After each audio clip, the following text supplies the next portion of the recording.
పశ్చిమ గోదావరి జిల్లా భీమవరం పట్టణం త్యాగరాజు భవనంలో ఆర్యవైశ్య వర్తక సంఘం ఆధ్వర్యంలో ఆత్మీయ సమావేశం నిర్వహించారు।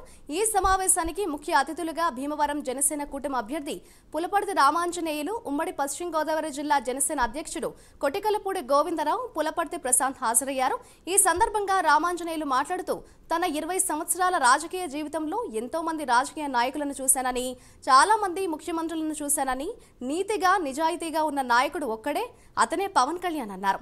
ఈ రాష్ట్రంలో 60 సీట్లతో పోటీ చేయవలసిన జనసేన పార్టీ ఎన్డీఏతో కలిసి 21 సీట్లకే ఒప్పుకున్నారని, ఈ రాష్ట్రం బాగుండాలి, 5 కోట్ల జనాభా బాగుండాలని త్యాగం చేసిన మహానుభావుడు పవన్ కళ్యాణ్ అని ప్రశంసలు కురిపించారు। వ్యాపారాలు లేవు, ఇండస్ట్రీస్ లేవు, అభివృద్ధి లేదు। ఎవరైనా అపార్ట్మెంట్ కట్టుకుంటే 5th ఫ్లోర్కి నాకు ఎంత ఇస్తామని బేరవాడుకునే పరిస్థితి।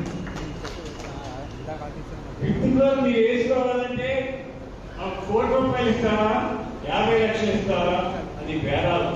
నా 20 సంవత్సరాల రాజకీయ అనుభవంలో చాలా మంది రాజకీయ నాయకులు చూశాను, చాలా మంది ముఖ్యమంత్రులు చూశాను।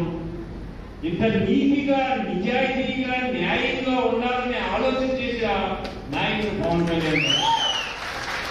ఆయన ఆలోచన ఒక్కటే, యువత ఖాళీగా ఉండకూడదు, ప్రతి యువకుడికి అవకాశం కల్పించాలి, యువకుడు బాగుంటేనే కానీ రాష్ట్రం బాగోదు అని ఆలోచన చేసి ఆయన త్యాగం చేశాడు మన రాష్ట్రం కోసం।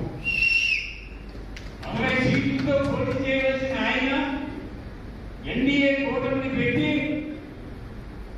21 సీట్లకే ఒప్పుకున్నారు। ఆయన త్యాగం చేశాడు, నాకు రాజకీయ కాలం ముఖ్యం, ఈ రాష్ట్రం బాగుండాలి, ఈ